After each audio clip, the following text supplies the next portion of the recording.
Hi and welcome to the Geek Legion of Doom. This is the horror movie today. I'll be having a look at the vampire film Midnight Sun today. So on the cover of this film, it kind of makes it look like it may be like a Twilight type film, and it's an interesting idea because there are similar themes. Now I've actually read a couple of things online about this, and you have the sort of the Die Hard vampire film saying it's nothing like Twilight, blah blah blah.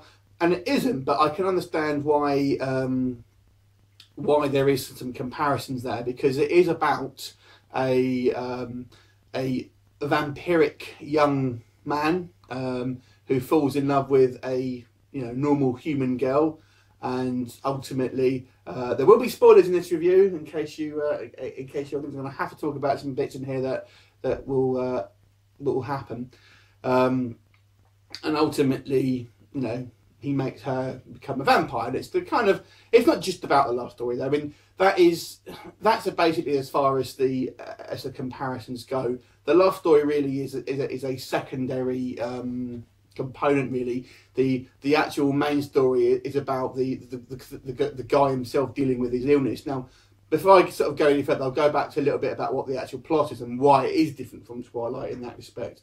For the first thing, this is a far more realistic and certainly less glamorous, or zero glamour, look at what it might be like to actually have this. Now, first of all, I actually went into this without knowing anything about it. And, I think I maybe got a little bit more out of it because of that. Because at first I wasn't really know what to expect. It reminded me a little bit of the Nicolas Cage film Kiss of the Vampire, or Vampire's Kiss, I don't know what it's actually called, but it's basically this guy is he has a skin condition, and we didn't know he's a vampire, and he basically has a skin condition and he can't go out in the sun, otherwise it burns his skin, and it's, we're talking about violent burns, not just like a little bit of sunburn. So he works as sort of a security guard and a sort of lonely sort of some sort of office complex or something. Soon he meets this sort of girl who's sort of selling like lollipops or something at a party, and they sort of strike a little bit of a romance. And she's actually a cokehead, and basically at one point she comes back to his like little sort of basement apartment type thing, and because she's doing coke, she has a nosebleed, and then some of that goes in his mouth, and that actually sort of triggers his sort of vampiric nature that much more, because he didn't really know, he wasn't really necessarily craving blood before. He had this, we see some shots before that where he's kind of feeling hungry and nothing seems to sort of satisfy his hunger, and he's sort of he's sort of eating a steak and then sort of drinks the sort of blood out the sort of the bottom of the tray, but he's not really craving sort of human blood at this point. So this kind of makes him realise that obviously there's more sort of afoot here. And another criticism I've seen in this film, they say that he doesn't sort of ever consider that he might be a vampire, but that's not actually true, because he actually does. You actually see him watching the original Fright Night, and he's like pressing a cross against his head to see what will happen and things like that. So the thought has actually crossed his mind. Anyway, so he basically ends up sort of getting blood, like human blood, from this kind of medical waste.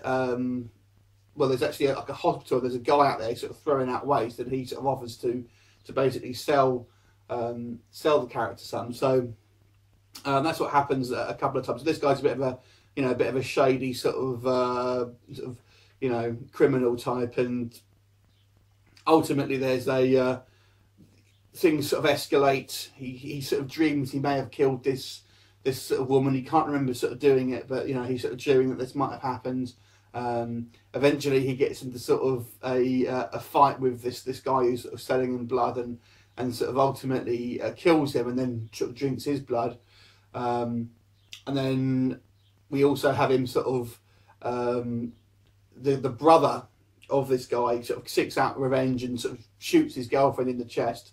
Now he actually sort of manages to suck out the bullet, and until this point, You could argue that it was maybe more of a medical condition rather than a supernatural point. But at this point, it does actually sort of really look like it's more of a supernatural issue, because her sort of wounds pretty much heal straight away after he's bitten her, basically, and ultimately she sort of transformed into a vampire as well. So he sort of stashes her away in sort of his apartment with all the windows blocked up, and ultimately has a confrontation with his sort of, well, not exactly friend, but this guy who was supplying him blood. In the meantime as well, you've got this sort of police detective who's sort of sniffing around and initially doesn't believe, what he actually admits it first of all, but the cop doesn't actually believe him.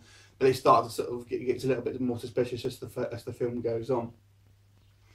So that's basically the sort of summary of the plot there. But it's this is obviously a low budget film, but it's a really, really interesting film. I would say it maybe is a little bit slow in places, certainly at the beginning. But it's a fascinating look about, if you were to look at vampires, like what would happen, what a realistic sort of portrayal. It's certainly not glamorous. If you're a sort of like, if you're like one of these sort of twihard mums or whatever they are, who's sort of like dreaming about like what it would be like to so romantic to have a vampire, it's really not. It's kind of the opposite end of the scale to that. So if you're a Twilight fan, I'd recommend this as a sort of contrasting piece, to be quite honest. I mean, there are some things that maybe the story doesn't tell you that I maybe think it should have addressed. The thing that got me, I mean, he's obviously been like this for a long time, because we see a photo of him where he initially had his like arm burned by the sun and he's a kid. So how did he become this way? And why is it that only sort of now that he's starting to sort of like really crave blood and sort of, because if he's been, if he's had this sort of condition for such a long time, why is it that he's sort of only having these sort of other side effects now? I mean, you could argue that, he hadn't sort of tasted human blood before, because this guy has a sort of a nosebleed in his mouth and stuff. Only a little bit goes in his mouth, but he started to sort of was really sort of craving blood before that point.